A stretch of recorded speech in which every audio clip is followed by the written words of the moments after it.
Well, good morning. It's day 41.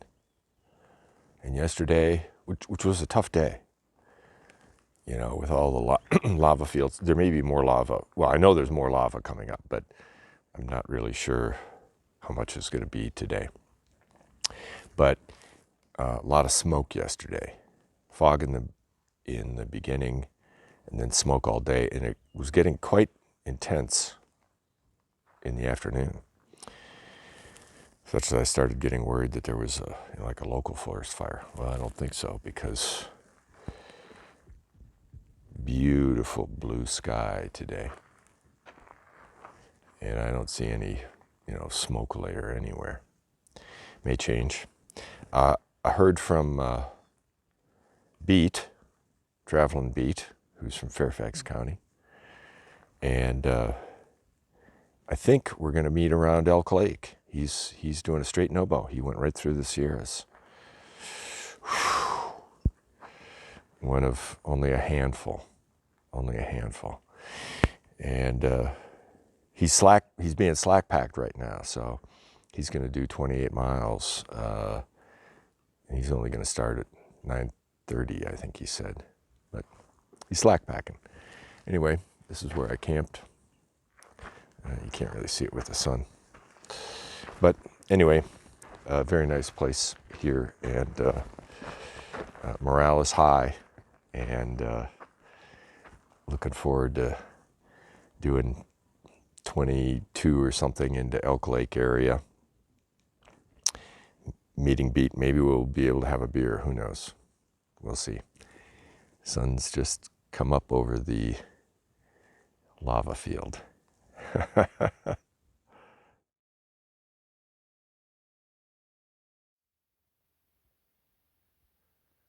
And that is the middle sister right there, panning around. I think the name of that one is South Sister, but not sure.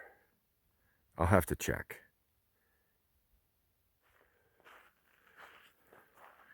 And across from the sisters is the husband.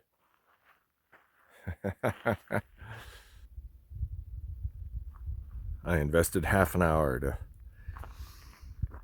go cool off here in Sister's Mirror Lake.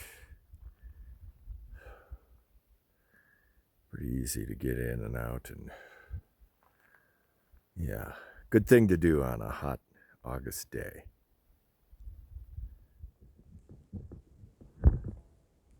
I'm now on a minor peak called Coosa Mountain, taking a look at South Sister. Can't see Middle Sister or North Sister from this aspect. Gone past them. That one is Broken Top through the haze, yeah. Earlier today we had the husband. That's Mount Bachelor.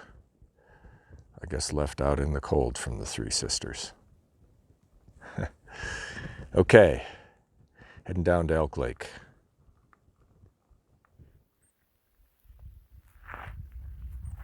You got a collar on.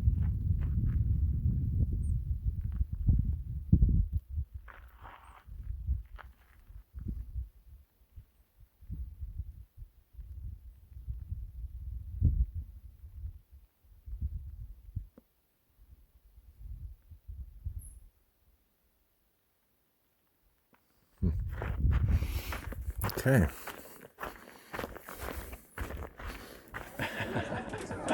Okay. So I'm here with Travlin Beat, who's recording, and he vlogs every day. And I'll put the link to his vlog down there. And this is Jason. Our buddy Jason, yep. Who, this is really weird. who is a friend of Travlin Beat here. Kind of a traveling trail angel. Traveling trail angel, because you're from Rochester, New York. That's right. Which is like crazy. I mean, that's like obsessive. Yeah. Okay. Maybe. But I'm sure it's well appreciated. Yeah. It's a great time.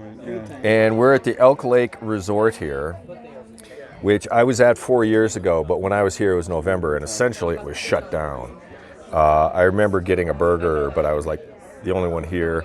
You saw it there. Maybe you could see, you know, all the boats and stuff. That was all gone. You know, nobody was here. This is a happening place now, and of course, we're having burgers and salads and stuff like that. Yeah. Okay, so here's the thing, though. Travlin beat. So he's been heading NoBo, This is true.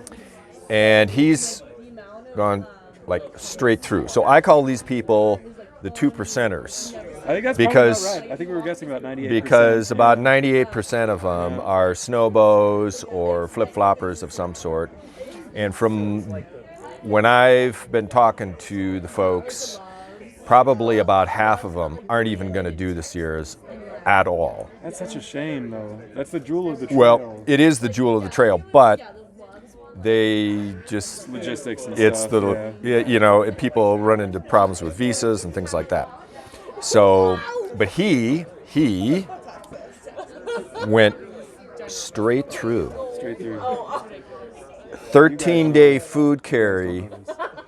13-day food carry from Kennedy Meadows to your first one. Yeah. Bishop. And then you had a 9-day food carry after that. Something like that. It felt like a feather, though, at that point. Yeah. Like, And plus he had snowshoes, a snow shovel, micro spikes. You were wearing heavy boots to go with the micro spikes. Or Not no. even micro spikes, it was proper crampons. It was full mountaineering crampons, crampons. right? Plus, of course, an ice axe. Plus, of course, the bear canister. So it was 66 pounds, as I recall. something like that, yeah. Yeah, Or I know all this. 70, yeah. 66 pounds. I was paying attention to what that was. Extra And fuel canister, oh yeah, carrying our waste. yeah, and you were sleeping in snow Yeah, virtually on- every night slept on the snow. pretty much On every the night. snow, And I'll so tell you, dude, 0 that degree snow back. shovel was like, I'm gonna do a whole video about the gear I carried that worked and the gear I carried that didn't or worked less. But that snow shovel was like top of the list, amazingly clutch, fantastic piece of gear. Like That it was nobody else game-changing. had. Yeah. Hey, so did you hike with a guy named Old Head? Yeah. Old Head, yeah. For a couple days in the Sierra, just a couple days. I heard that someone ran into him. Yeah. He signed your so, pack? So I'm going to have you both sign my pack here. Nice. So if I have adventures with folks, I have them sign my pack. So I met Old Head on the AT.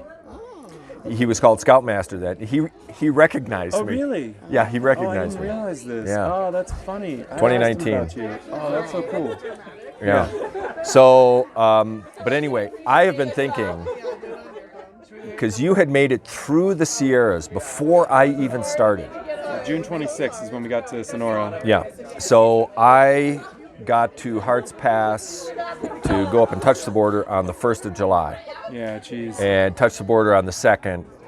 So I knew that Yeah. you had made it through. Yeah. But I've been thinking, for people like you and people like me, this is a tale of two trails this year. Yeah. I mean, we can sit there and go, oh yeah, 2023, yeah, 2023. But which direction you were going makes a completely different experience. So my humble straight SoBo will bear no resemblance to what you did. Well, but that was the whole thing about like going through the Sierra, when we did and how we did and all that. Like, it was hard. And since then, like, people have asked. You didn't have any fun. Well, you when didn't pe- see people- anything. I This mean, is you were the thing, hiking though. at 2 a.m. The There's- sun wasn't up. No, I wouldn't go that far. There have been people who have asked, would you do it again? And I think the answer to that has got to be yes. Yes, but it was definitely type 2 fun. It was 100% type 2, dialed in. It's the very definition. Like, in the dictionary, there's a picture of the Sierra 23. But I mean, the thing is, like, we had Ray Lakes to ourselves in June in the Sierra. That, so long as I live, will never happen again. That's sacred and special. Yeah. I mean, we were through Yeah. there on a new moon. We had perfect weather. Yeah. The mountains were super kind to us. And we had it all to ourselves. All to ourselves. Like, no one gets the Sierra to themselves. I can come back every year in August for the rest of my life and hike the same JMT that everyone sees. But So- that was look, that was special, man. I don't know. I mean, So when I did the PCT northbound 4 years ago, there was one day I went 3 days and I saw no one. yeah, cool. Not a day hiker, yeah. not whatever. Another time I went 4 days and it was from one resupply to the next resupply. Not a day hiker, nobody at a crossroads, nothing. It was almost spooky. Right.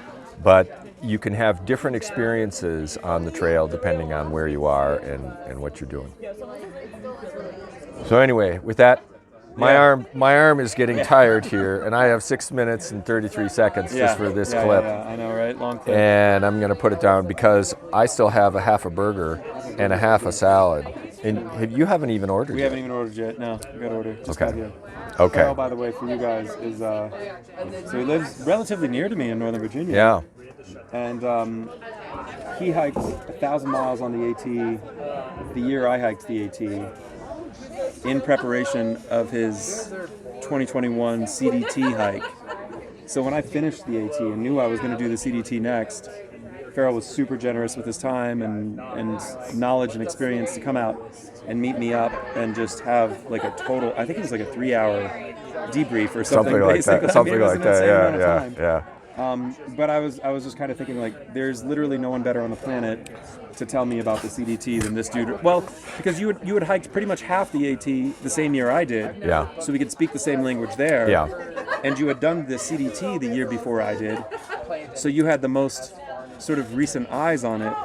And I thought, well, Yeah. you know, I could talk to someone who hikes the CDT 5 years ago and hikes the AT 8 years ago. But, Yeah, that's true. But that's a different language then that you're speaking. Things have changed. Right. So he met up with me before the CDT and gave me a debrief there, and then same with the PCT.